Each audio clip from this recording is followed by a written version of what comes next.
दोस्तों हाल के समय में हमें निफ्टी में एक बहुत ज़्यादा वॉलेटिलिटी का दौर देखने को मिला है और इस वॉलेटिलिटी के दौर के दौरान मैंने मेरे हाल के वीडियोस में कई बार स्ट्रेस किया है कि निफ्टी में एक बड़ा क्रैश देखने को मिले इससे पहले ये ज़रूरी है कि कुछ क्रिटिकल कंडीशंस पूरी तरह से सेटिस्फाई हो। और हैरत की बात तो ये है कि हाल के समय में हमें एक एक करके ये सारे कंडीशंस फुलफिल होते हुए दिख रहे हैं। तो दोस्तों इसका क्या मतलब निकाले?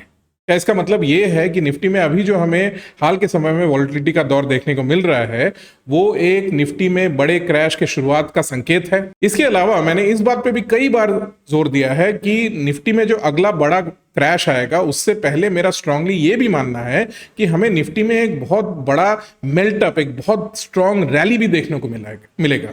तो क्या ये रैली अभी भी संभव है? और फाइनली इस पड़ाव पे जो सबसे इंपॉर्टेंट सवाल उठता है वो ये कि हाल के महीनों में हमें निफ्टी में जो वॉलेटिलिटी देखने को मिली है, क्या ये वॉलेटिलिटी अब अपने अंतिम चरण पे है और क्या अब वो समय आ गया है जब हमें निफ्टी में नए सिरे से फिर से बाइंग शुरू करनी चाहिए? दोस्तों इस वीडियो के दौरान हम इन सारे सवालों का जवाब ढूंढने की कोशिश करेंगे, इसलिए इस वीडियो को अंत तक जरूर देखिएगा।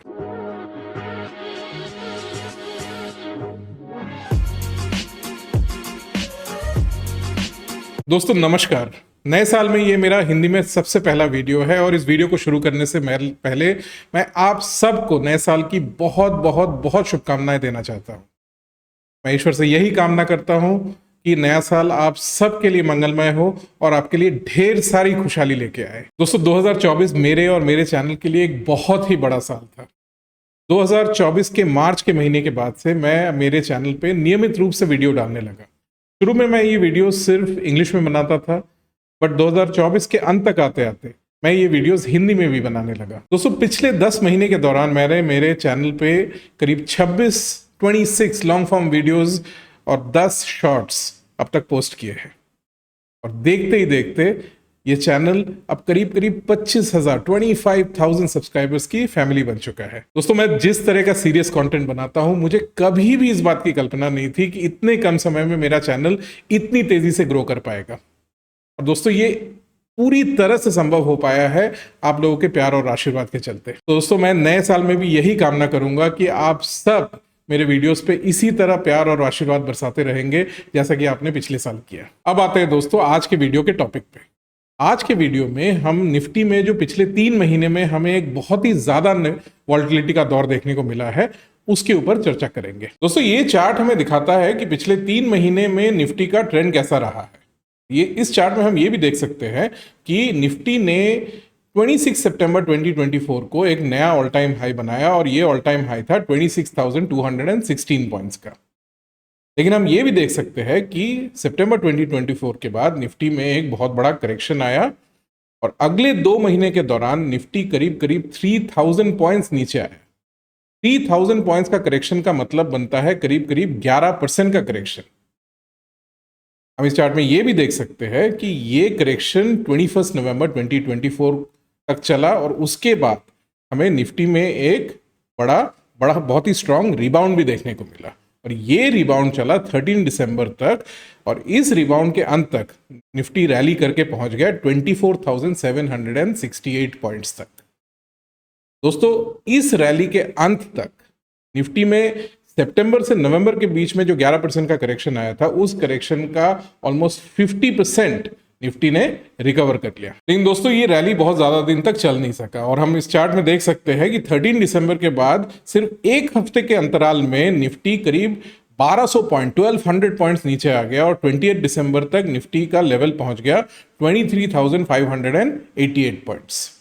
दिसंबर के लास्ट के कुछ दिनों में निफ्टी में फिर से एक छोटा सा रिबाउंड आया और 2 जनवरी तक आते आते निफ्टी 24,189 पॉइंट्स तक पहुंच गया। लेकिन पिछले एक हफ्ते में फिर से हमें निफ्टी में एक बड़ा करेक्शन देखने को मिला और ये जो हफ्ता अभी जस्ट खत्म हुआ है 10 जनवरी 2025 को 10 जनवरी 2025 तक आते आते निफ्टी का लेवल आकर पहुंच गया 23,432 पॉइंट्स। दोस्तों आप में से जो भी मुझे मेरे YouTube चैनल में फॉलो करता है उन्हें पता होगा कि पिछले 3 महीने के दौरान जब से निफ्टी में एक वॉलेटिलिटी और करेक्शन का माहौल बना हुआ है, इस दौरान मैंने एक 2 पार्ट सीरीज 2 वीडियोस का सीरीज पब्लिश किया था और इस 2 पार्ट सीरीज के दौरान मैंने आपको ये समझाने की कोशिश की थी कि निफ्टी में जो ये करेक्शन का माहौल बना हुआ है इसके की रीजंस क्या है, इसके की ड्राइवर्स क्या है। दोस्तों इस सीरीज को, जिसको मैंने हिंदी में पब्लिश किया था, इस सीरीज को आपने ढेर सारा प्यार दिया, जिसके लिए मैं आप सबका तहे दिल से शुक्रिया अदा करना चाहता हूं। इन दोस्तों इस सीरीज के दौरान आप में से कईयों ने मुझे कमेंट्स के माध्यम से कई सारे सवाल पूछे, और उसमें से कुछ सवाल तो ऐसे थे जो बार बार पूछे गए, और इसीलिए दोस्तों मुझे लगा कि कुछ सवाल ऐसे हैं जिनको लेके मेरे ऑडियंस के एक बहुत बड़े सेक्शन में कई सारे डाउट्स और कंफ्यूजन है, और इन डाउट्स एंड कंफ्यूजन को क्लियर करना बहुत जरूरी है। और इसीलिए मुझे लगा कि इन डाउट्स एंड कंफ्यूजन को क्लियर करने के लिए एक डेडिकेटेड वीडियो बनाना जरूरी है। और इसीलिए दोस्तों इस वीडियो में मेरा प्राइमरी एम यही है कि ये जो कॉमनली आस्क्ड क्वेश्चंस हैं, इन क्वेश्चंस को मैं आपके सामने रख सकूं और इन क्वेश्चंस का एक एक करके मैं आपको आंसर दे सकूं। दोस्तों चलिए देख लेते हैं ये कौन से सवाल है जिनको आप में से कईयों ने बार बार पूछा है। दोस्तों इसमें से जो पहला सवाल है वो मेरे 3 कंडीशंस को लेके है।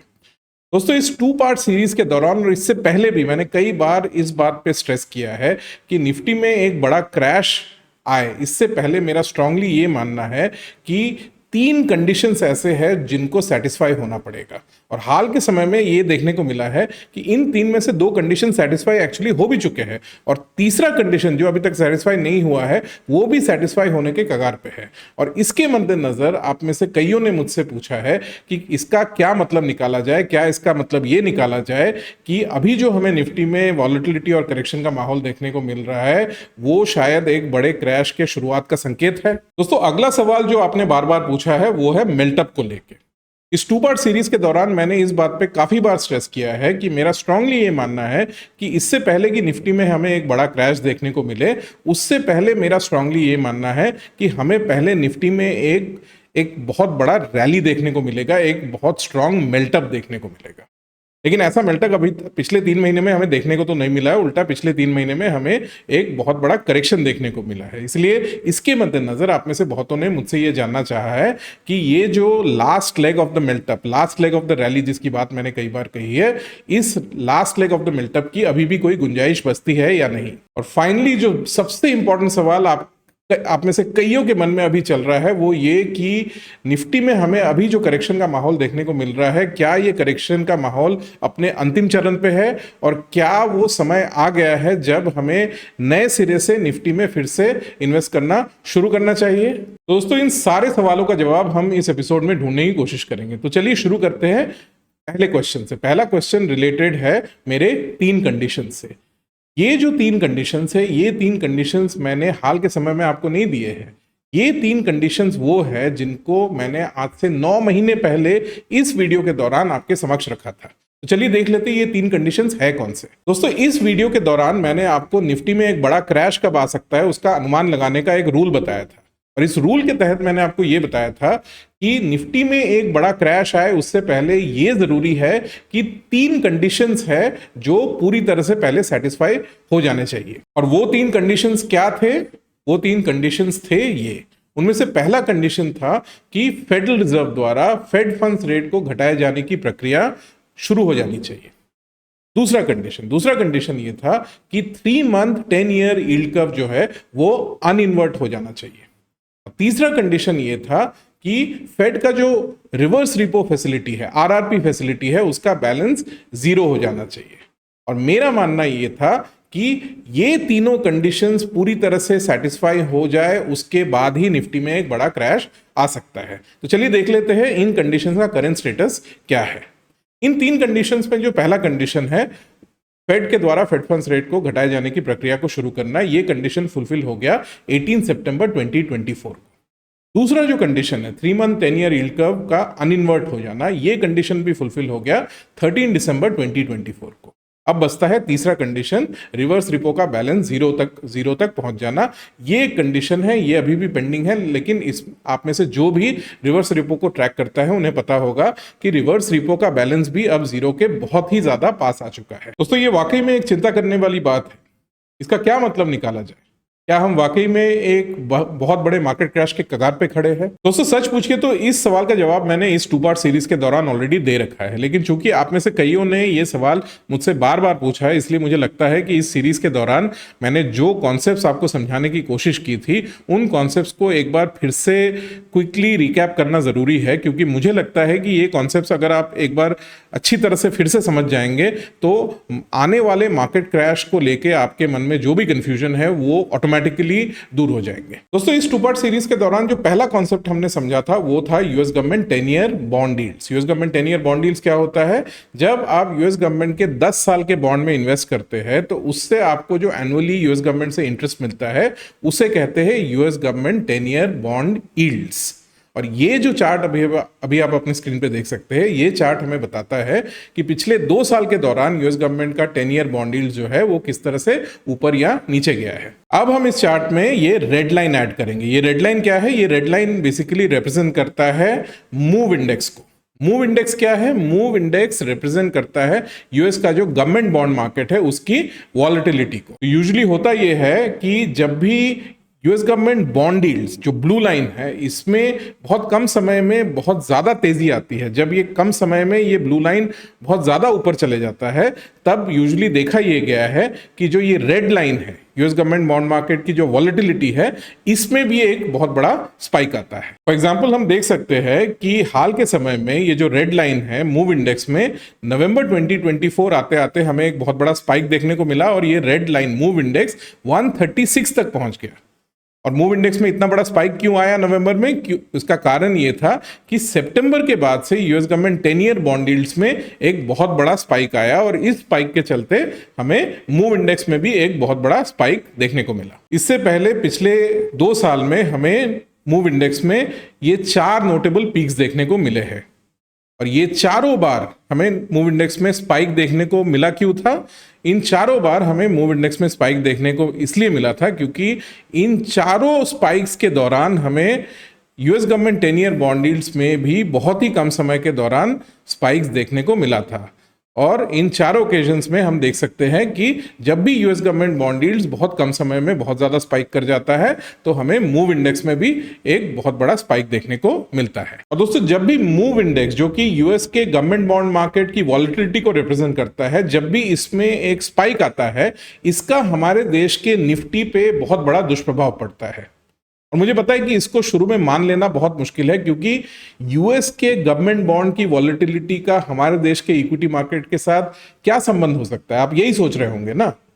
लेकिन यकीन मानिए दोस्तों संबंध है और इस संबंध को समझने के लिए हमें इन दोनों चार्ट्स को एक साथ देखना पड़ेगा। और जब हम इन मूव इंडेक्स और निफ्टी के चार्ट को एक साथ देखेंगे तो ये रिलेशनशिप हमें बहुत क्लियरली दिखने लगेगा। तो चलिए इन दोनों चार्ट्स को एक साथ देखते हैं और इसके लिए हमें करना ये पड़ेगा कि मूव इंडेक्स का जो चार्ट है इसको थोड़ा ऊपर लेना पड़ेगा और इस चार्ट में फिर हम निफ्टी का जो चार्ट है, ये जो ब्लू लाइन है ये निफ्टी को रिप्रेजेंट करता है, ये निफ्टी के चार्ट को हम यहाँ ऐड कर लेते हैं। और दोस्तों जब हम मूव इंडेक्स और निफ्टी के चार्ट को एक साथ डाल के देखते हैं तो हम क्लियरली देख सकते हैं कि ये दोनों चार्ट जो है वो करीब करीब एक दूसरे के मिरर इमेजेस है। जब ये रेड लाइन, ये मूव इंडेक्स ऊपर जा रहा होता है तब निफ्टी में एक करेक्शन आ रहा होता है और जब मूव इंडेक्स, जब यूएस गवर्नमेंट की बॉन्ड मार्केट की वॉलेटिलिटी नीचे आ रही होती है तब हमें निफ्टी में एक रैली देखने को मिलती है।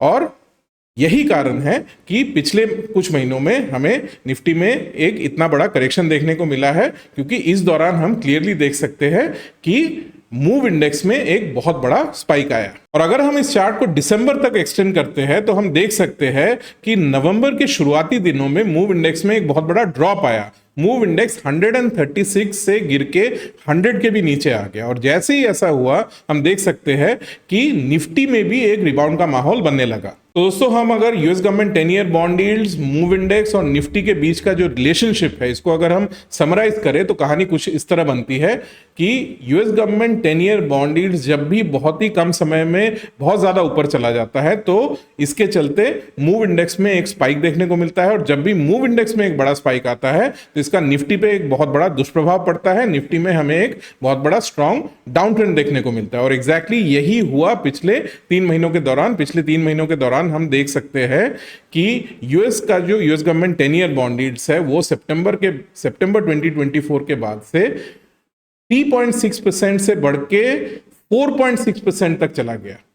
ये एक पूरा 1 फुल परसेंटेज पॉइंट का इंक्रीज था, और ये हुआ सिर्फ 3 महीने के दौरान। और जब भी इतने कम समय में इतना बड़ा स्पाइक आता है US government 10 year bond yields में, तो मूव इंडेक्स में स्पाइक आना तय है, और एग्जैक्टली यही हुआ। मूव इंडेक्स में भी एक बड़ा स्पाइक आया, और इसके चलते निफ्टी में हमें एक बहुत बड़ा स्ट्रॉन्ग डाउन ट्रेंड देखने को मिला। तो दोस्तों, अगर हमें US government 10 year bond yields, move index और निफ्टी के बीच में जो रिलेशनशिप है वो अगर समझ आ गया है, तो इसके बेसिस में हम आने वाले समय में निफ्टी का बिहेवियर क्या हो सकता है उसका कुछ हद तक अनुमान लगा सकते हैं। और इसके लिए हमें निफ्टी के हिस्ट्री में जाना पड़ेगा, बहुत ज्यादा पीछे जाने की जरूरत नहीं है। हाल के सालों में ही हम एक ऐसा पीरियड हमें देखने को मिला है जब हमें US government 10 year bond yields में एक बहुत सिमिलर उछाल देखने को मिला था, जैसा कि उछाल हमें पिछले 3 महीने में देखने को मिला है। और उस दौरान मूव इंडेक्स और निफ्टी का ट्रेंड कैसा था, इसको अगर हम अच्छे से स्टडी करें तो इससे हमें कुछ डेफिनेटिव क्लूज मिल सकते हैं इस बारे में कि आने वाले समय में निफ्टी का ट्रेंड कैसा रह सकता है। दोस्तों, जिस पीरियड की बात मैं कर रहा हूं वो है लेट 2021 अर्ली 2022। ये वो समय है जब यूएस में फेडरल रिजर्व ने फेड फंड्स रेट बढ़ाना शुरू किया था। टू बी प्रिसाइज, फेड ने जनवरी 2022 के बाद से फेड फंड्स रेट बढ़ाना शुरू किया, और हम देख सकते हैं इस चार्ट में कि जैसे ही फेड फंड्स रेट बढ़ना शुरू हुआ वैसे ही हमें US government 10 year bond yields में भी एक बहुत बड़ा जंप देखने को मिला। इस चार्ट में हम देख सकते हैं कि अक्टूबर 2021 के करीब US government 10 year bond yields करीब 1.28% पे थे, और जून 2022 तक आते आते यूएस गवर्नमेंट बॉन्ड यील्ड्स बढ़ के पहुंच गया 3.49%। तो इस दौरान हमें US government 10 year bond yields में 2 परसेंटेज पॉइंट से भी ज्यादा का इंक्रीज देखने को मिला। और इसका मूव इंडेक्स पे क्या प्रभाव पड़ा, जैसा कि हम देख सकते हैं इस दौरान मूव इंडेक्स बहुत ही ज्यादा वॉलेटाइल हो गया। नॉट जस्ट दैट, इस दौरान मूव इंडेक्स का जो ओवरऑल डायरेक्शन था वो टुवर्ड्स द अपसाइड था, ये ऊपर की तरफ जा रहा था। और इसका निफ्टी पे क्या असर पड़ा? वेल, इसका निफ्टी पे बहुत ही बुरा असर पड़ा। इस दौरान जैसा कि हम देख सकते हैं मूव इंडेक्स ना केवल बहुत ही ज्यादा वॉलेटाइल हो गया था, इस दौरान मूव इंडेक्स का ओवरऑल डायरेक्शन भी ऊपर की तरफ था, और इसके चलते हम देख सकते हैं कि इस दौरान हमें निफ्टी में एक बहुत बड़ा करेक्शन देखने को मिला। सितंबर 2021 से जून 2022 के बीच में निफ्टी में हमें एक 17% का करेक्शन देखने को मिला। और दोस्तों, ये जो 17% का करेक्शन हमें देखने को मिला था वो हमारे लिए आज की तारीख में एक बहुत अच्छा रेफरेंस पॉइंट है इस बात का अनुमान लगाने के लिए कि आने वाले समय में हमें निफ्टी में क्यूमुलेटिवली कितने परसेंट का करेक्शन देखने को मिल सकता है। इनफैक्ट इस स्टेज पे अगर आप मुझे ये अनुमान लगाने को कहे कि अभी जो निफ्टी में ऑनगोइंग करेक्शन चल रहा है, इस करेक्शन के दौरान हमें पीक टू बॉटम क्यूमुलेटिवली कितने परसेंट का करेक्शन देखने को मिल सकता है, तो मेरा अनुमान, मेरा गैस ये होगा कि हमें 21-22 में जो 17% का करेक्शन देखने को मिला था, इस बार हमें उससे कम का करेक्शन देखने को मिलेगा। और उसका कारण ये है कि आज की तारीख में हम जो ओवरऑल मैक्रो इकोनॉमिक लैंडस्केप देख सकते हैं वो 21-22 के मैक्रो इकोनॉमिक लैंडस्केप की तुलना में मेरी राय में उतना ज्यादा एडवर्स नहीं है। और ऐसा क्यों? ऐसा इसलिए क्योंकि 21-22 में federal reserve fed funds rate बढ़ा रहा था, इंटरेस्ट रेट्स ऊपर जा रहे थे, वेयरएज आज की तारीख में फेड फंड्स रेट घटा रहा है, इंटरेस्ट रेट्स नीचे आ रहे हैं। और यही कारण है कि इस बार जो हमें US government 10 year bond yields में जंप देखने को मिला है वो 21-22 के तुलना में बहुत कम है। पिछले 3 महीने में US government 10 year bond yields 3.6% से बढ़ के करीब 4.6% तक चले गए हैं, जो कि करीब 1 परसेंटेज पॉइंट का इंक्रीज रहा है। इसकी तुलना में जैसा कि हम इस चार्ट में देख सकते हैं 21-22 के दौरान US government 10 year bond yields 1.28% से बढ़ के 3.49% तक चले गए थे, जो कि मोर देन 2 परसेंटेज पॉइंट्स का इंक्रीज था। और इसीलिए दोस्तों मुझे बहुत ही ज्यादा ताज्जुब होगा अगर हमें इस ऑनगोइंग करेक्शन के दौरान निफ्टी में पीक टू बॉटम 15% से ज्यादा, 15% से ज्यादा का करेक्शन देखने को मिले। इन दोस्तों ऐसे किसी वहम में मत रहिए कि 15% का करेक्शन कोई छोटा करेक्शन होता है, क्योंकि निफ्टी का जो most recent all time high है 26,216 पॉइंट्स, वहां से अगर हमें 15% का cumulative peak to bottom correction मिलता है, तो इसका मतलब ये बनेगा कि निफ्टी इस करेक्शन के अंत तक 22,000 पॉइंट्स तक जा सकता है, जो कि निफ्टी के करंट लेवल से और 1,500 पॉइंट्स नीचे है। और दोस्तों यहां से अगर हमें निफ्टी में और 1,500 पॉइंट्स का करेक्शन देखने को मिले तो बाय एनी स्टैंडर्ड्स ये सारे इन्वेस्टर्स के लिए बहुत ही पेनफुल एक्सपीरियंस होगा। और ये जो 17% का करेक्शन है, इस करेक्शन का अंत कैसे हुआ? जून 2022 तक आते आते हम देख सकते हैं कि इस करेक्शन का अंत हो गया, क्योंकि जून 2022 तक हम एक तरह से एक रेड जोन में थे और जून 2022 के बाद हमें एक ऑरेंज जोन में ट्रांजिशन होता हुआ दिखा। और ऐसे कौन से मार्केट इंडिकेटर्स है जो हमें इस बात का कॉन्फर्मेशन दे सकते हैं कि अब ऑरेंज जोन में ट्रांजिशन हो चुका है? हम देख सकते हैं कि जैसे ही ऑरेंज जोन में ट्रांजिशन होता है वैसे ही मूव इंडेक्स अभी भी उतना ही वॉलेटाइल है, लेकिन अब जो मूव इंडेक्स का ओवरऑल डायरेक्शन है वो टुवर्ड्स द अपसाइड नहीं है, लेकिन अब मूव इंडेक्स साइडवेज ट्रेंड करना शुरू कर देता है। हम ये भी देख सकते हैं कि जैसे ही ऑरेंज जोन में ट्रांजिशन होता है वैसे ही हमें मूव इंडेक्स में एक बहुत बड़ा ड्रॉप देखने को मिलता है। और इसके साथ ही हमें US government 10 year bond yields में भी एक अच्छा खासा ड्रॉप देखने को मिलता है। और हम देख सकते हैं कि मूव इंडेक्स में जो ये ड्रॉप हुआ और इसके साथ साथ जो US government 10 year bond yields में भी ड्रॉप हुआ, इन दोनों के कॉम्बिनेशन के चलते हम देख सकते हैं कि निफ्टी में भी एक ट्रेंड रिवर्सल होता हुआ दिखा। जो 17% का करेक्शन जून 2022 तक चल रहा था वो करेक्शन खत्म हो गया और उसके बाद हमें देखने को मिला कि निफ्टी में एक slow and steady up trend शुरू हो गया। ये अभी भी एक बहुत स्ट्रांग ब्रेकआउट नहीं था, लेकिन एटलीस्ट जो करेक्शन चल रहा था वो करेक्शन खत्म हो गया और निफ्टी में एक ट्रेंड रिवर्सल आया और निफ्टी में एक slow and steady up trend देखने को मिला हमें जून 2022 के बाद से। और दोस्तों जून 2022 के बाद जो हुआ उसको अगर हम आज मार्केट में जो हो रहा है उससे कंपेयर करें तो हम देख सकते हैं कि नवंबर के बाद से मूव इंडेक्स में तो एक अच्छा खासा ड्रॉप आया है, लेकिन यूएस गवर्नमेंट बॉन्ड यील्ड्स में बिल्कुल भी कोई भी रिडक्शन नहीं आया है। और दोस्तों जब तक US government 10 year bond yields में कोई मटेरियल रिडक्शन नहीं होता है तब तक मेरे हिसाब से निफ्टी में जो ये ऑनगोइंग करेक्शन चल रहा है वो जारी रहेगा। और इसीलिए दोस्तों इस स्टेज पे जिस सिग्नल का मैं इंतजार कर रहा हूं जो कि मुझे ये कंफर्म करेगा कि ये जो ऑनगोइंग निफ्टी में करेक्शन चल रहा है ये खत्म हो चुका है और हम रेड जोन से ऑरेंज जोन में ट्रांजिशन कर चुके हैं, वो ये कि हमें पहले तो मूव इंडेक्स में एक अच्छा खासा ड्रॉप देखने को मिले जो कि हमें ऑलरेडी देखने को मिल चुका है,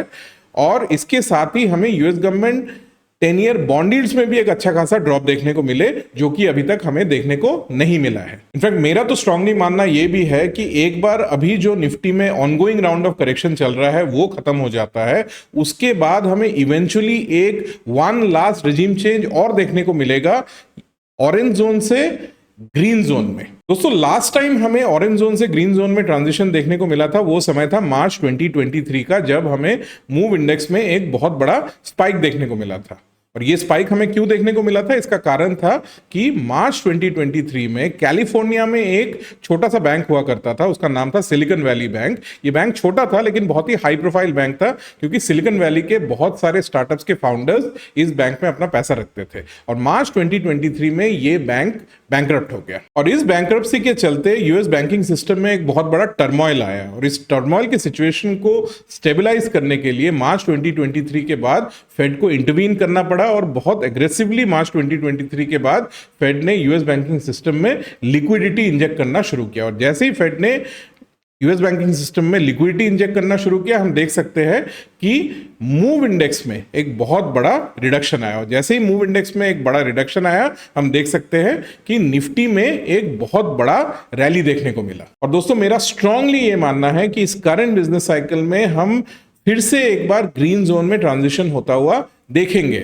और ये ट्रांजिशन कब होगा? ये ट्रांजिशन मेरा मानना है तब होगा जब ये पूरी तरह से क्लियर हो जाएगा कि यूएस का जो लेबर मार्केट है, यूएस का जो जॉब मार्केट है, उसकी हालत बहुत ज्यादा खस्ता हो चुकी है। अनएम्प्लॉयमेंट रेट इतना ज्यादा बढ़ चुका है कि ऐसी सूरत में यूएस इकोनॉमी में फिर से हमें इन्फ्लेशन बढ़ता हुआ दिखे, इसका कोई चांस नहीं बचेगा। और जब बॉन्ड इन्वेस्टर्स को इस बात का कॉन्फर्मेशन मिल जाएगा कि इकोनॉमी में इन्फ्लेशन के बढ़ने के चांसेस ना के बराबर है, उसके बाद हमें यूएस गवर्नमेंट बॉन्ड यील्ड्स और मूव इंडेक्स दोनों में एक डिसाइसिव डाउन ट्रेंड देखने को मिलेगा।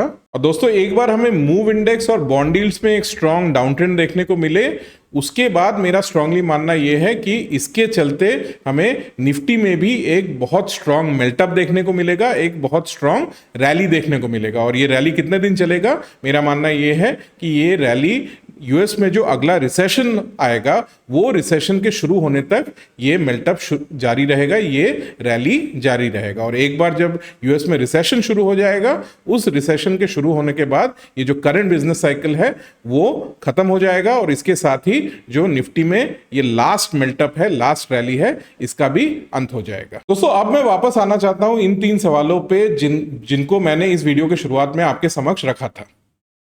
और चलिए ये भी देखते हैं कि निफ्टी का आने वाले समय में निफ्टी में जो ट्रेंड होने की संभावना है, जिसपे हमने अभी अभी एक लंबा चौड़ा डिस्कशन किया, क्या उस ट्रेंड में इन 3 सवालों का जवाब छिपा है?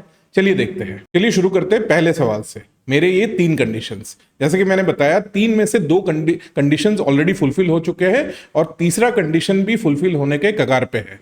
तो क्या इसका ये मतलब निकाले कि अब हम निफ्टी में एक बड़ा करेक्शन नियर फ्यूचर में देख सकते हैं? दोस्तों एक बड़ा करेक्शन आएगा तो जरूर, लेकिन जैसा कि मैंने समझाया ये करेक्शन आएगा तब जब यूएस में अगला रिसेशन शुरू होगा और इसके चलते ग्लोबल मार्केट्स और निफ्टी में हमें एक बहुत बड़ा क्रैश देखने को मिलेगा। लेकिन मुझे नहीं लगता है कि ऐसा कोई बहुत बड़ा क्रैश इमीडिएट फ्यूचर में आने वाला है। इंस्टेड इमीडिएट फ्यूचर में मेरा मानना यह है कि निफ्टी में अभी जो हम ये एक ऑनगोइंग करेक्शन देख रहे हैं, ये ऑनगोइंग करेक्शन कुछ समय और चलेगा। और जैसा कि मैंने थोड़ी देर पहले आपको समझाया, मेरा इस स्टेज में अनुमान यह है कि निफ्टी में हमें पीक टू बॉटम एक 15% तक का करेक्शन देखने को मिल सकता है। लेकिन दोस्तों मेरा स्ट्रांगली मानना यह भी है कि सूनर रादर देन लेटर हमें निफ्टी में एक रेड जोन से येलो जोन में रेजिम चेंज होता हुआ दिखेगा, जैसे कि हमें जून 2022 में देखने को मिला था। और जब ये रेजिम चेंज होगा तो उस समय हमें निफ्टी में एक बॉटम बनता हुआ दिखेगा और उसके बाद हम देख सकेंगे कि निफ्टी में एक slow and steady up trend फिर से देखने को मिल रहा है। तो दोस्तों इसीलिए मेरा स्ट्रांगली मानना यह है कि मेरे बताए हुए क्रैश के लिए जो 3 प्रीकंडीशंस है वो पूरी तरह से फुलफिल हो भी जाते हैं, तो उसके चलते नियर फ्यूचर में एटलीस्ट निफ्टी में कोई बहुत बड़ा क्रैश आ जाए, मुझे नहीं लगता इसकी संभावना बहुत ज्यादा है। इनफैक्ट दोस्तों पिछले साल भी जब मैंने इन 3 कंडीशंस के बारे में पहली बार आपको इस वीडियो में बताया था, उस समय भी मैंने इस बारे में स्ट्रेस किया था कि जब ये 3 कंडीशंस फुलफिल हो जाते हैं उसके बाद इमीडिएटली कोई मार्केट क्रैश नहीं आता है, क्योंकि हिस्टोरिकली देखा यह गया है कि जब भी ये 3 कंडीशंस फुलफिल होते हैं उसके बाद कुछ समय तक तो निफ्टी में पहले एक स्ट्रांग रैली देखने को मिलता है, उसके बाद यूएस में रिसेशन आता है और उसके बाद हमें कुछ समय बाद एक क्रैश का माहौल देखने को मिलता है। दोस्तों अब आते हैं दूसरे सवाल पे, क्या एक लास्ट मेल्टअप की गुंजाइश अभी भी है? दोस्तों शॉर्ट आंसर इज बिल्कुल है। जैसा कि मैंने आपको थोड़ी देर पहले समझाया, मेरा स्ट्रांगली मानना यह है कि हम अभी एक रेड जोन में हैं, लेकिन कुछ समय के बाद मेरा मानना यह है कि हम रेड जोन से येलो जोन में ट्रांजिशन करेंगे और इवेंचुअली येलो जोन से ग्रीन जोन में ट्रांजिशन करेंगे। और जब हम ग्रीन जोन में ट्रांजिशन करेंगे तब मेरा मानना यह है कि हमें एक डिसाइसिव डाउन ट्रेंड देखने को मिलेगा मूव इंडेक्स में और US government 10 year bond yields में। और जब ऐसा होगा तब मेरा स्ट्रांगली मानना यह भी है कि फॉर वन लास्ट टाइम हमें निफ्टी में भी एक बहुत स्ट्रांग मेल्टअप देखने को मिलेगा, एक बहुत स्ट्रांग रैली देखने को मिलेगा। लेकिन ये जो मेल्टअप है ये मुझे लगता है निफ्टी के रैली का अंतिम चरण होगा, क्योंकि हिस्टोरिकली देखा यह गया है कि इवेंचुअली अंत तक आते आते यूएस में एक रिसेशन शुरू हो जाता है और रिसेशन शुरू होने के बाद यूएस मार्केट्स और ग्लोबल मार्केट्स में एक बहुत बड़ा मार्केट क्रैश देखने को मिलता है। दोस्तों अब आते हैं थर्ड और सबसे इंपॉर्टेंट सवाल पे, क्या ये ऑनगोइंग करेक्शन अपने अंतिम चरण पे है और क्या वो समय आ गया है जब हमें निफ्टी में नए सिरे से फिर से बाइंग शुरू कर देनी चाहिए? दोस्तों इस सवाल का शॉर्ट आंसर है बिल्कुल नहीं। दोस्तों मैंने जैसे थोड़ी देर पहले आपको समझाया, इस मार्केट में फिर से नए सिरे से बाइंग शुरू करने का समय तब होगा जब हम रेड जोन से येलो जोन में ट्रांजिशन करेंगे, और ये ट्रांजिशन तब होगा जब हमें मूव इंडेक्स और यूएस गवर्नमेंट बॉन्ड यील्ड्स दोनों में एक डिसाइसिव डाउन ट्रेंड देखने को मिला है। फिलहाल हमें सिर्फ मूव इंडेक्स में एक डाउन ट्रेंड देखने को मिला है, यूएस गवर्नमेंट बॉन्ड यील्ड्स में हमें अभी तक कोई भी डाउन ट्रेंड देखने को नहीं मिला है। और जब तक US government 10 year bond yields decisively नीचे नहीं आते हैं, तब तक ये जो निफ्टी में ऑनगोइंग करेक्शन चल रहा है, मुझे नहीं लगता है उसका अंत हो सकता है। और इसीलिए जब तक US government bond yields decisively नीचे नहीं आते हैं, मुझे नहीं लगता है कि हमें बहुत ज्यादा एग्रेसिवली निफ्टी में नए सिरे से बाइंग शुरू करनी चाहिए। इनफैक्ट इस स्टेज में निफ्टी को जो सबसे बड़ा रिस्क है, वो रिस्क अगर आपको समझना है तो आपको ये चार्ट समझना पड़ेगा। इस चार्ट में मैंने US government 10 year bond yields और S&P 500 के बीच में जो रिलेशनशिप है, हिस्टोरिकल रिलेशनशिप है, उसको समझाने की कोशिश की है। S&P 500 है यूएस का प्राइमरी स्टॉक मार्केट इंडेक्स। हमारे देश का जो प्राइमरी स्टॉक मार्केट इंडेक्स है वो है निफ्टी 50, उसी तरह यूएस का जो प्राइमरी स्टॉक मार्केट इंडेक्स है उसे कहते हैं S&P 500। इस चार्ट में हम देख सकते हैं कि historically US government 10 year bond yields और S&P 500 के बीच एक बहुत ही टाइट इनवर्स रिलेशनशिप रहा है। इनवर्स रिलेशनशिप का मतलब जब एक लाइन ऊपर जा रहा होता है तो दूसरा नीचे आ रहा होता है। हम इस चार्ट में देख सकते हैं कि जब भी historically US government 10 year bond yields ऊपर जा रहे होते हैं, तब हमें S&P 500 में एक डाउन ट्रेंड देखने को मिलता है, और जब भी US government 10 year bond yields नीचे आ रहे होते हैं, तब हमें S&P 500 में हिस्टोरिकली एक अप ट्रेंड देखने को मिला है। लेकिन दोस्तों, US government 10 year bond yields और S&P 500 के बीच जो हिस्टोरिकली एक बहुत टाइट इनवर्स रिलेशनशिप रहा है, इस इनवर्स रिलेशनशिप में हमें सितंबर 2024 के बाद से एक बहुत बड़ा ब्रेक देखने को मिला है। जैसा कि हम देख सकते हैं, सितंबर 2024 के बाद से US government 10 year bond yields में एक बहुत बड़ा स्पाइक आया है। लेकिन इसके बावजूद भी हमें S&P 500 में अभी तक कोई बहुत बड़ा डाउन ट्रेंड देखने को नहीं मिला है। दुनिया भर के इक्विटी मार्केट्स में, निफ्टी में भी हमें एक बहुत बड़ा डाउन ट्रेंड देखने को मिला है, लेकिन S&P 500 में हमें अभी तक कोई नोटेबल डाउन ट्रेंड देखने को नहीं मिला है सितंबर 2024 के बाद से। और इसका प्राइमरी कारण है यूएस प्रेसिडेंशियल इलेक्शंस में डोनाल्ड ट्रंप की भारी जीत। दोस्तों, यूएस के इक्विटी मार्केट पार्टिसिपेंट्स में एक आम धारणा है कि डोनाल्ड ट्रंप के जो इकोनॉमिक पॉलिसीज है वो इक्विटी मार्केट्स के लिए बहुत ही ज्यादा फेवरेबल होंगे, और इसीलिए डोनाल्ड ट्रंप के विक्ट्री के बाद से यूएस इक्विटी मार्केट्स में एक यूफोरिया का माहौल है। और दोस्तों, इसीलिए हम देख सकते हैं कि यूएस इक्विटी मार्केट्स ने अभी तक जो US government 10 year bond yields में एक बहुत बड़ा स्पाइक आया है, उसको पूरी तरह से इग्नोर किया है। और बॉन्ड यील्ड्स में एक बड़े स्पाइक के बावजूद भी हमें अभी तक S&P 500 में कोई बहुत बड़ा डाउन ट्रेंड देखने को नहीं मिला है। इन दोस्तों, US government 10 year bond yields और S&P 500 के बीच जो हिस्टोरिकल रिलेशनशिप रहा है,